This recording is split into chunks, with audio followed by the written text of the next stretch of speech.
So I wanted, before we get started, to let everyone know that I have a new podcast out, and it's called Meditations. If you like the Meditations segment of this current podcast, you'll like the Meditations podcast. It's nothing but 20 minutes of meditative sounds. And now, on with the podcast. Americans love scenery. We want to see it all, from one coast to the next, Mount Rushmore down to the Everglades. So hop into a Chevy Malibu and take the scenic route. It's the car you knew America could build. There's a place where people count on friendships they can trace back generations, where they can count on the same stool at the coffee shop waiting for them every morning.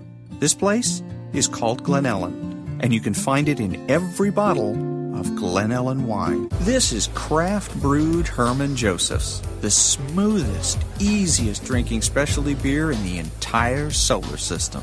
And I believe you'll find drinkable in the dictionary right after don't order a beer you can't drink. Zoingo! Boingo! The freestyle pogo with more boing, more bounce. Bounce further, bounce higher with Zoingo Boingo. To see what makes Arrowhead Mountain Spring water different from those other waters, you have to go back to the source. And with Arrowhead, that means going back a little farther and longer than most. Between security challenged and security strengthened, there's one important word: how. And it is the how that makes all the difference to our nation and our world. Lockheed Martin. We never forget who we're working for. What makes Kraft Singles so good? 2 out of every 3 kids don't get the recommended amount of calcium. But with Kraft Singles, they get a good source of calcium and the taste they love. Kraft Singles. Magic every single time. Throw boring overboard with a new real meal from Long John Silver's. A meal worthy of a plate, just $4.99. Only at Long John Silver's. We may not all be geniuses, but we can all do something smart. Introducing the Hyundai 199 Sonata Lease. It's a smart deal on a really smart car.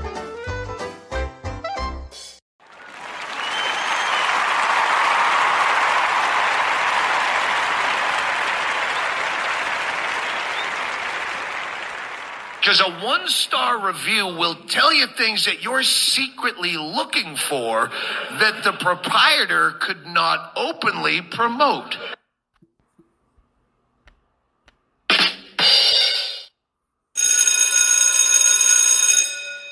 Good morning. It's Tuesday, Trump Tuesday, May the 6th, and this is The True Conservative. Welcome to all the butchers, bakers, and candlestick makers out there. I'm Ron, your host, and the only true conservative in the United States today.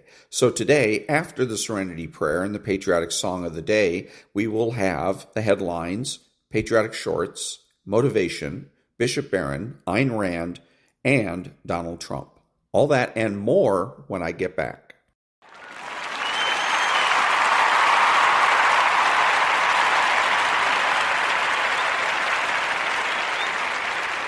God, grant me the serenity to accept the things I should not change, the courage to change the things I should, and the wisdom to know the difference. Amen.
Thank you. And now, the headlines for Tuesday, May the 6th. Chuck Grassley launches bill to bar rogue judges from nationwide injunctions. President Trump wants to rebuild and reopen Alcatraz. Elephant returns child's shoe that fell into its enclosure at zoo. Elon Musk just announced Doge has found 100,000 federal workers who committed fraud by applying for and getting unemployment benefits while they were working. Wife successfully executes 37-point turn. Polish presidential hopeful Gregor Braun tears down European Union flag and wipes his shoes with it. And those are the headlines for Tuesday, May the 6th. Back in a minute.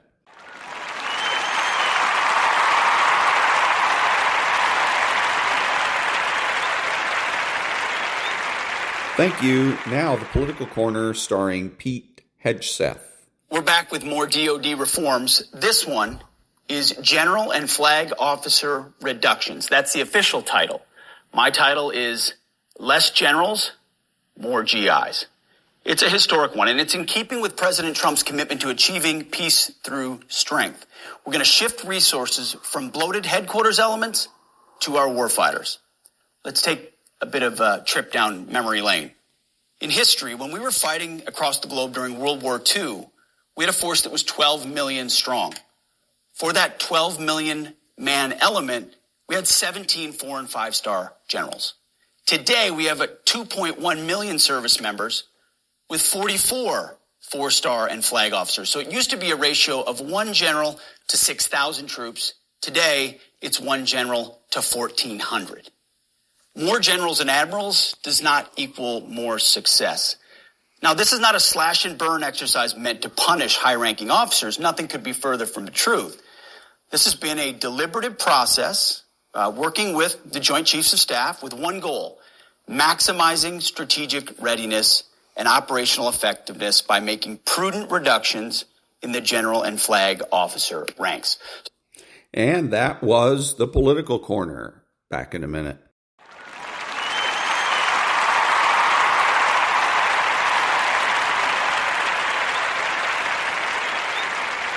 And now, Patriotic Short. The roar of the wind machine was deafening on the set of The Longest Day. Actor Richard Todd, clad in an authentic British paratrooper uniform, stood on the edge of the film set, his eyes fixed on the recreated Pegasus Bridge. As the director yelled "action," a wave of emotion washed over Todd. 18 years earlier, Todd was a 25-year-old paratrooper in Major John Howard's unit, tasked with capturing the real Pegasus Bridge during the D-Day landings. Now, he was playing Major Howard in the cinematic epic about the very same battle. As the scene ended, a hand gripped his arm, pulling him back.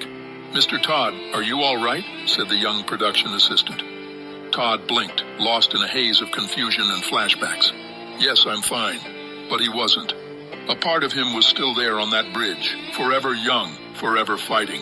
"You never forget the faces of the lads who didn't come back," Richard Todd later confessed. "They're always with you, especially in the quiet moments." And that was the Patriotic Short. Back in a minute.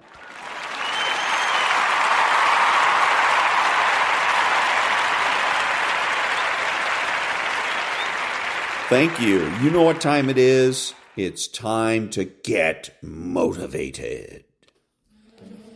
When nobody's watching, in those early mornings, when it's dark, it's wet, it's cold, you feel tired, you feel sore, it's warm on the couch, what do you do then? I know every motherfucker ain't gonna do what I'm gonna do. This is how you level up. I know there's a whole bunch of people with that right there. That fires me up. That brings joy to my life right there. Because I know there's so many people that have the ability and just refuse to get off that couch. Refuse to study a few more hours. Refuse to go deeper, to go further. And that's where I gain the advantage. No one goes the extra mile and keeps going. I feel like this next generation that's coming up, they seem like a bunch of puppies to me. It's so easy to be great nowadays, my friend, because most people are weak. Most people don't want to go to that extra mile. Most people don't want to find that extra because it sucks. It's miserable. It's lonely. Now I can thrive in that. That's the only place to be. There's never been more opportunity than there is right now. If you're a fucking savage and you get out there and you grind hard and you want it bad enough, you can run all these guys over, man. I was never the strongest guy. I'm not the fastest guy. Not the smartest guy. But I will work, and I will work hard.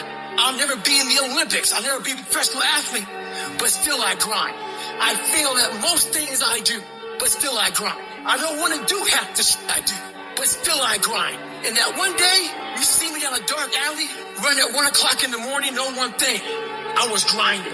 I will be up when my competitor's asleep. I will be up when my enemy is curled up in bed. I will be up getting after it.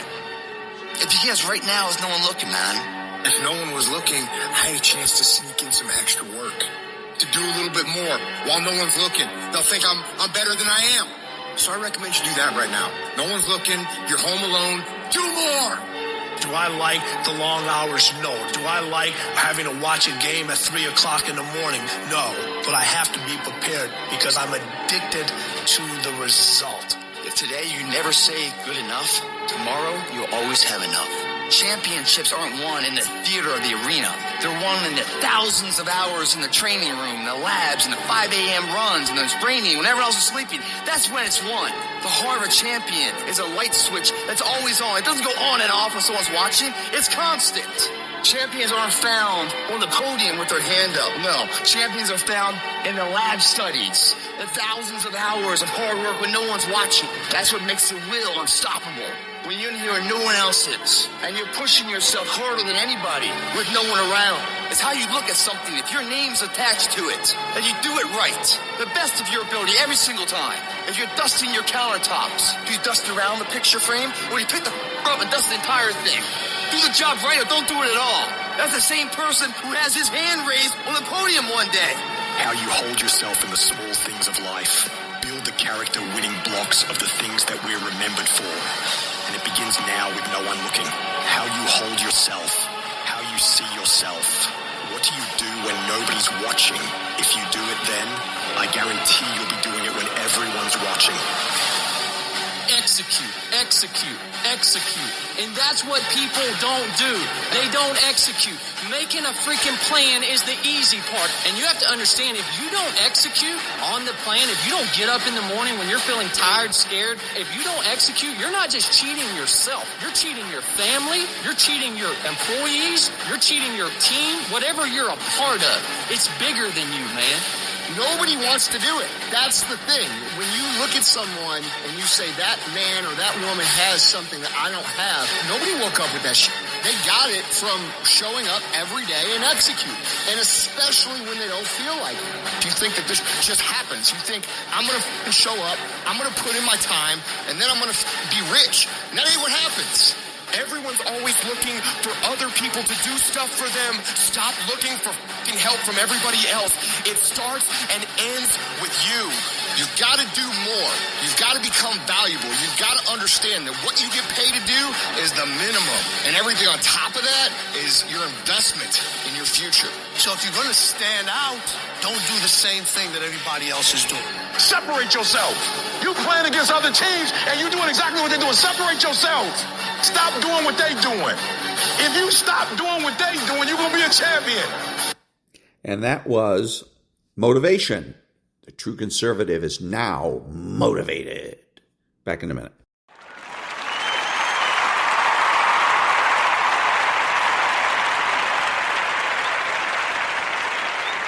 Thank you. And now the true conservative meditates.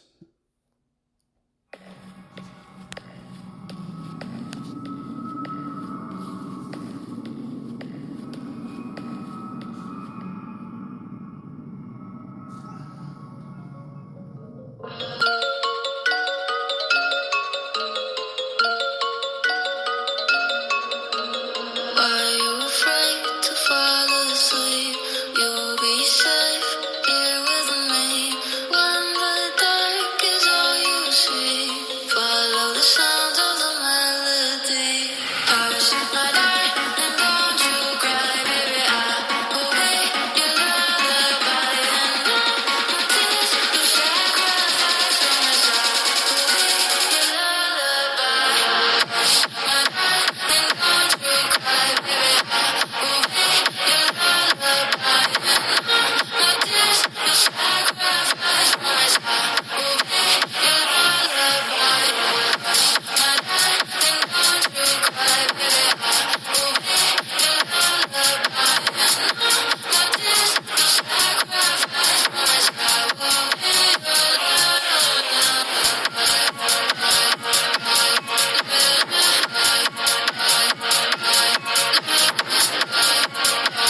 And I'm sufficiently meditated.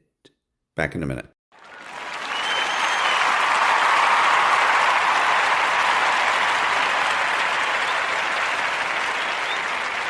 And now the Daily Stoic. Part 3. The Discipline of Will. September. Fortitude and Resilience. A strong soul is better than good luck. The rational soul is stronger than any kind of fortune. From its own share, it guides its affairs here or there, and is itself the cause of a happy or miserable life. Seneca, Moral Letters, 98.2b. Cato the Younger had enough money to dress in fine clothing, yet he often walked around Rome barefoot, indifferent to assumptions people made about him as he passed. He could have indulged in the finest food. He chose instead to eat simple fare. Whether it was raining or intensely hot, he went bareheaded by choice. Why not indulge in some easy relief? Because Cato was training his soul to be strong and resilient. Specifically, he was learning indifference, an attitude of let come what may that would serve him well in the trenches with the army, in the forum and the Senate, and in his life as a father and statesman. His training prepared him for any conditions, any kind of luck. If we undergo our own training and preparations, we might find ourselves similarly strengthened. And that was the Daily Stoic. And now, Father Mark. He makes a powerful statement in Scripture. The good Lord's now talking to you and I, 2,000 years later. He's telling you and I, look, from this point forward, listen to what I'm telling you. You got to be a man or woman of your word. You got to promise me that when you give it to me, you give me your word, you will not take it back. I promise you, I will make all things good. He said it, not my words. I will give you peace and I will make all things right. But you got to give it to me and not take it back on my time when I want it. In or out. That's what he's asking you. He's saying, he's telling you and I, for my yoke is easy and my burden is light. Learn from me. I am meek and humble of heart. My yoke is easy and my burden is light. Now replace that with the word grace. My grace is easy. My grace is light. Learn from me. It's my grace. You give it to me and you do not take it back. And I promise you, your life will come extremely laminar. And that was Father Mark. And now, the Ayn Rand thought of the day. Quote, the welfare recipients are not the worst part of the producer's burden. The worst part are the bureaucrats, the government officials who are given the power to regulate production. They are not merely unproductive consumers. Their jobs consist in making it harder and ultimately impossible for the producers to produce, unquote. And that was Ayn Rand from the chapter Egalitarianism and Inflation from the book Philosophy, Who Needs It? Back in a minute.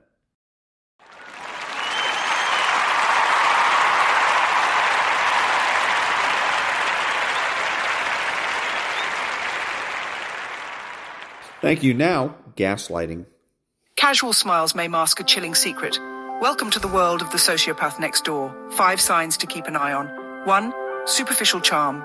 Beware of an enchanting yet insincere persona. 2. Manipulation. They twist situations to their advantage with no remorse. 3.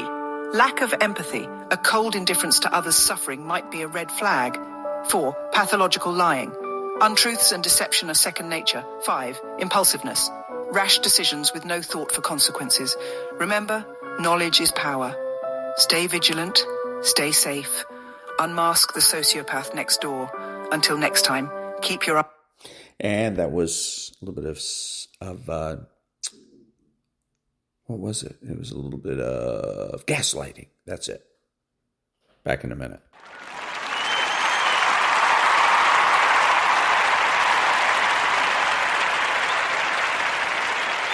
Thank you. Now, Stu. Stu, take it away. Good morning, Maria, and good morning, everyone. 2 hours from now, Canada's new leader arrives at the White House. Prime Minister Mark Carney meets President Trump, and the tariff war will be front and center. Any chance of a deal today? Well, that's pure speculation. President Trump says, I guess he wants to make a deal. Everybody does. Separately, China is being, Mr. Trump says, China is being decimated. He doesn't want that to happen. But they've got to make a fair deal, his words. China is about to announce a series of measures to stimulate their domestic economy. To the markets, stocks broke a 9-session winning streak Monday. Today will start lower again. Dow off maybe 250, Nasdaq down a couple of hundred points as well. The Federal Reserve starts its meeting today. They will announce interest rate policy tomorrow. Most analysts do not expect a rate cut. Bitcoin holding in the mid-90,000 level, 93.9 at the moment. The yield on the 10-year Treasury coming in at 4.34%, down slightly. And the 2-year yielding 3.80. On the show today, the Federal Aviation Administration under scrutiny following widespread airport disruption. Transportation Secretary Sean Duffy says billions will be spent to bring air traffic up to speed. And he says he will ask retired controllers back to work. He will offer financial incentives. Yes, it's become political. House Minority Leader Hakeem Jeffries says Duffy, who has been in office less than 3 months, has, quote, destroyed the FAA. California keeps making headlines. The president wants to bring back Alcatraz as a federal prison. It is currently a tourist attraction in San Francisco Bay. In Los Angeles, Mayor Karen Bass facing a gigantic budget shortfall. She pledged to cut her office budget. The Los Angeles Times says that has not happened. And we'll check the latest border news. The president will give a plane ticket and a $1,000 stipend to migrants who self-deport. It's cheaper than forced deportation. 5,000 have already self-deported. Trump says we'll follow them, and if they are people we like, they can come back. This is Tuesday, May the 6th, 2025. And we get more gaslighting from Stuart Varney. Nonprofit news now. Back in a minute.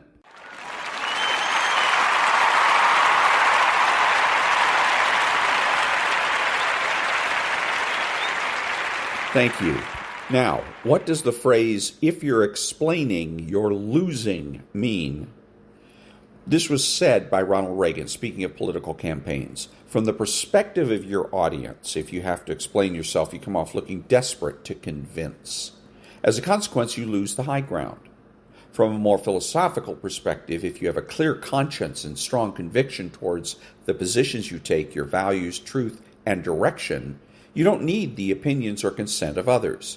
As a consequence, you don't need to explain yourself. However, if you yourself are not convinced of the validity and truth of your position, or you can't fully justify your choices, then you continue to expel words in an attempt to create the illusion of certainty. Back in a minute.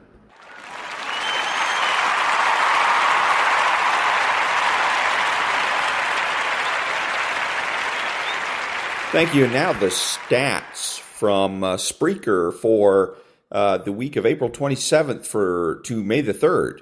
Total downloads are up. Up in the United States, up in Israel, up in Mexico, and remaining steady in Australia. And those were the stats for the week April 27th to May 3rd from Spreaker. And back in a minute.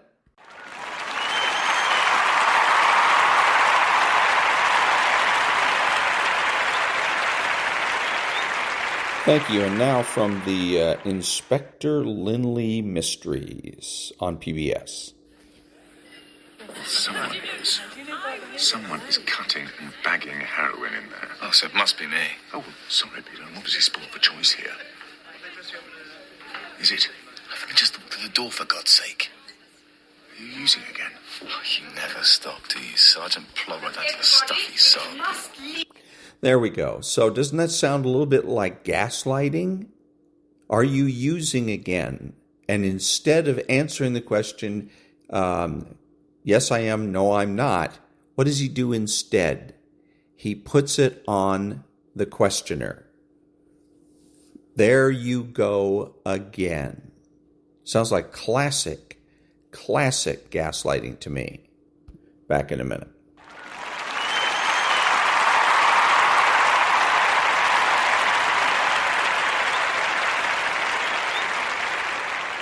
Thank you. And now an article from the American Thinker, Fighting the War on Western Man, by K.M. Breakey.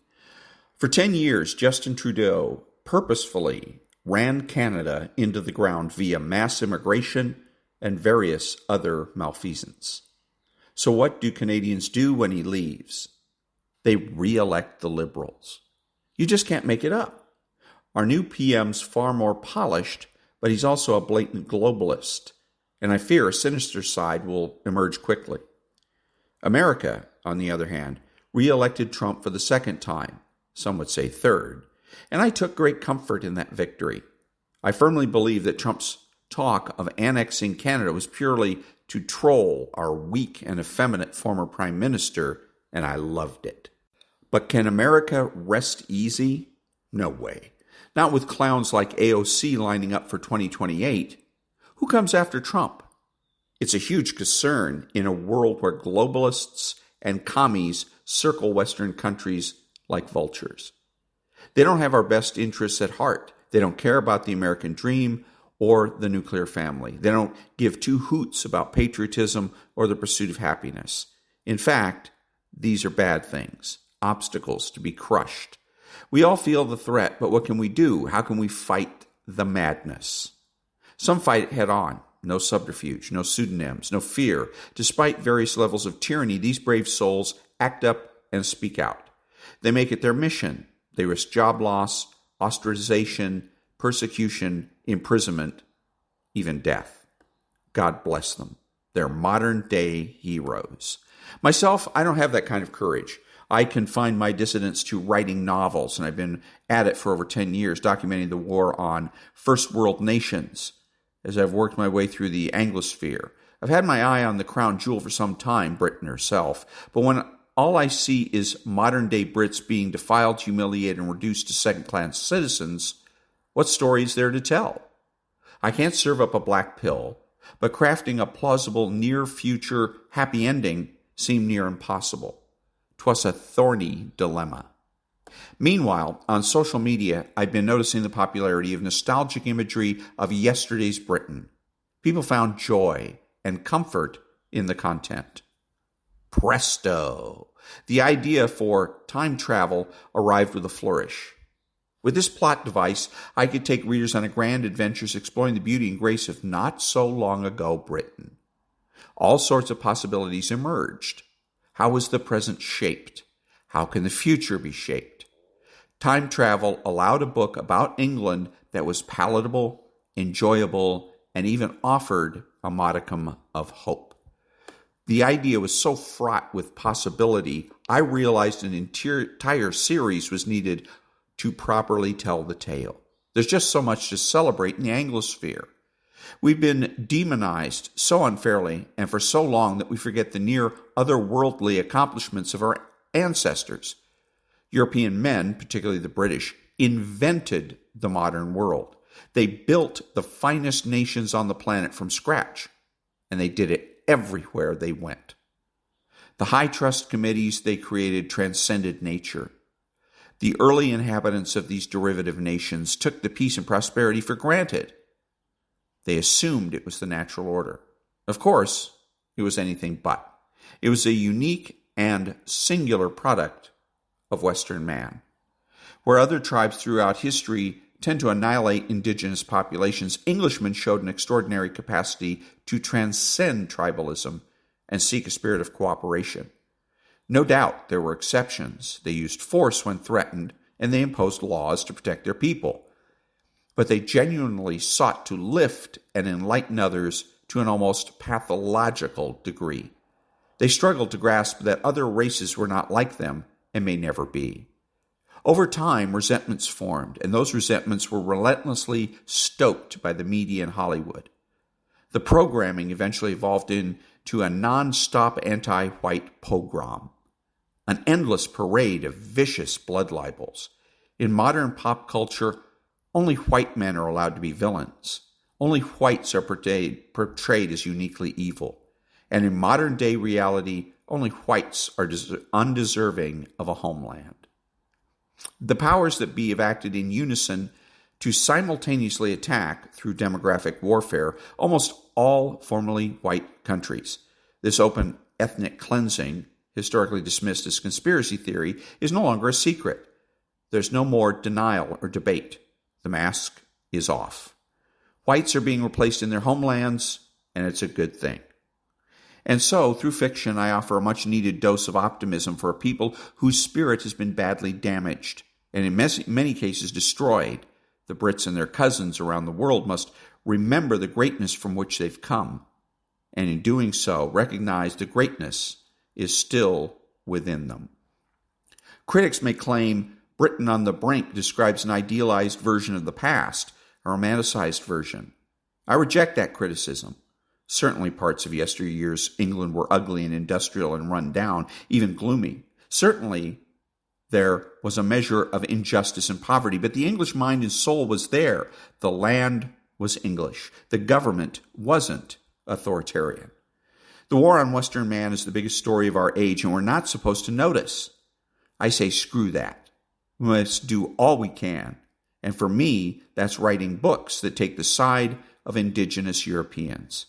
I support the preposterous proposition that we have a right not to be destroyed. How can anyone argue otherwise? And that's an article from K.M. Breeke, who's the author of Britain on the Brink and 7 other novels. And that's from the American Thinker. Back in a minute.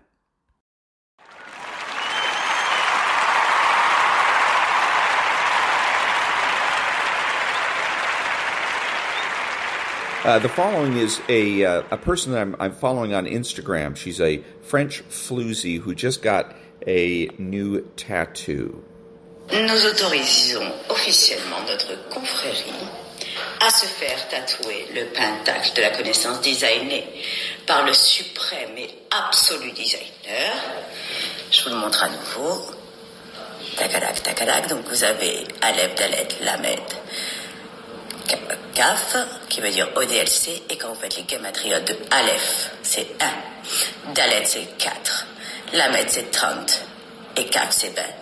Ça fait 55 Ramsal Armis. Donc vous voyez que vous avez les yeux dans tous les sens. Les 4 L des anges protecteurs, Raphaël, Gabriel, Uriel et Michael. Vous avez 4. Donc voilà, là c'est la protection absolue et ultime que j'ai mis avec le lion du roi David. Et la phrase Gamze Yavor qui veut dire même ceci passera, bon ou mauvais. Donc c'est bon, vous pouvez y aller et la collection va sortir. Merci au designer suprême. There you go.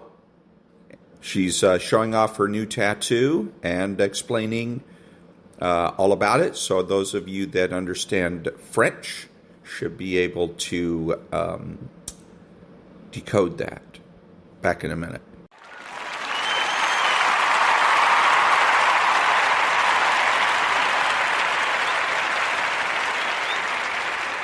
Thank you. And now, psychopolitics.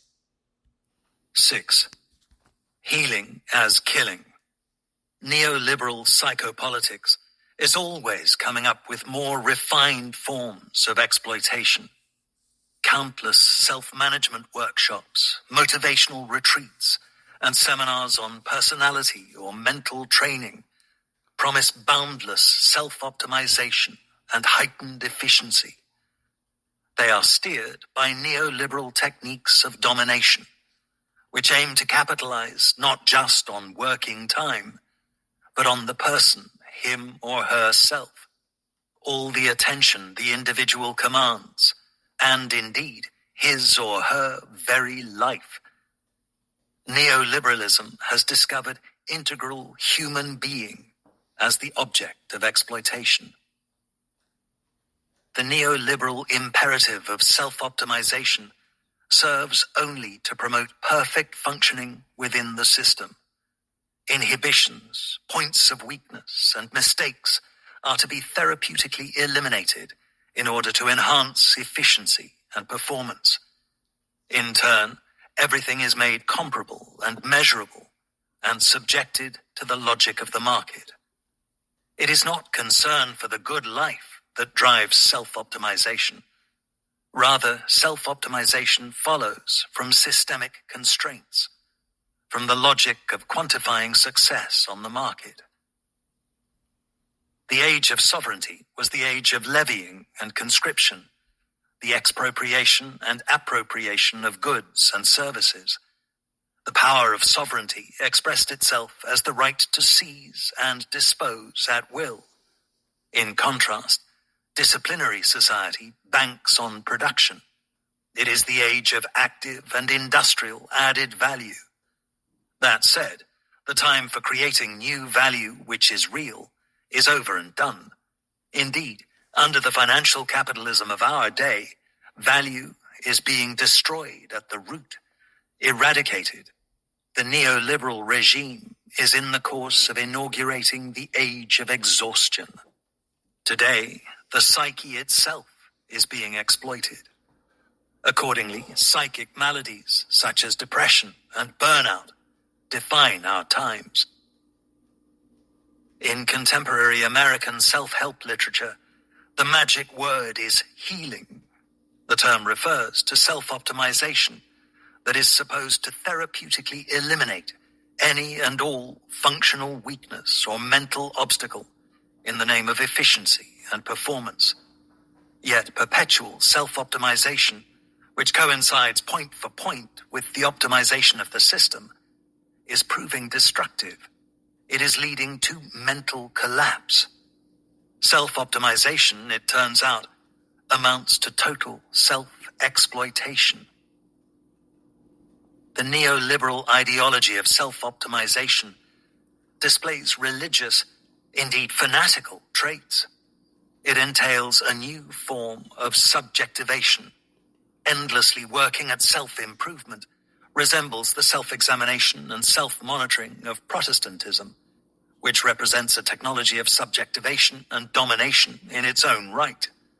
Now, instead of searching out sins, one hunts down negative thoughts.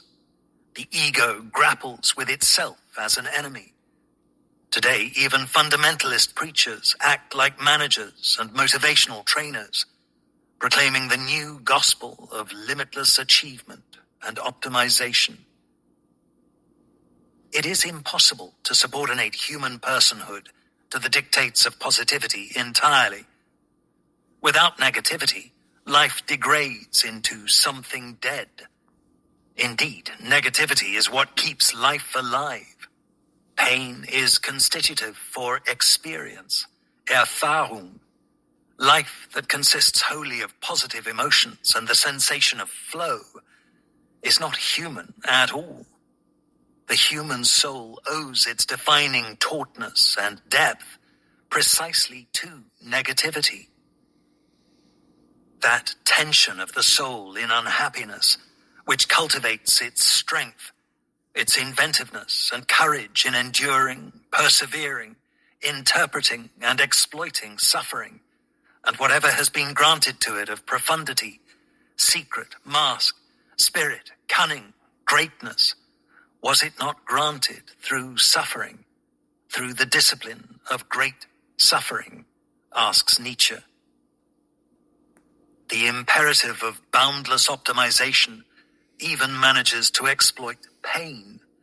Thus, the famous motivational speaker Tony Robbins has written, "When you set a goal, you've committed to CANI, constant, never-ending improvement.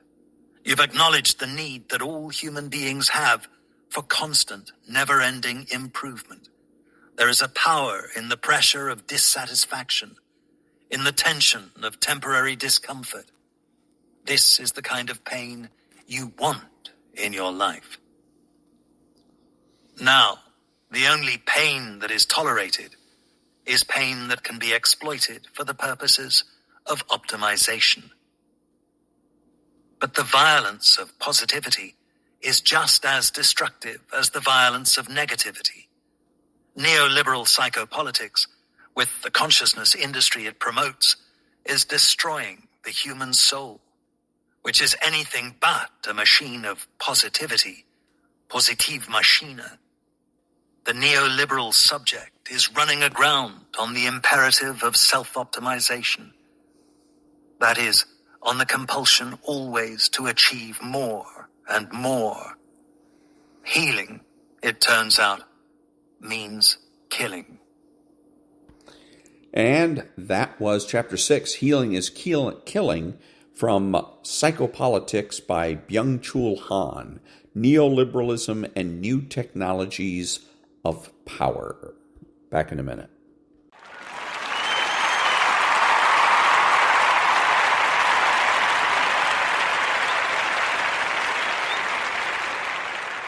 Thank you, and this is Ron, your host, the only true conservative in the United States today, bidding adios to all the butchers, bakers, and candlestick makers out there, and reminding you that rights are not collective. They are joint and several.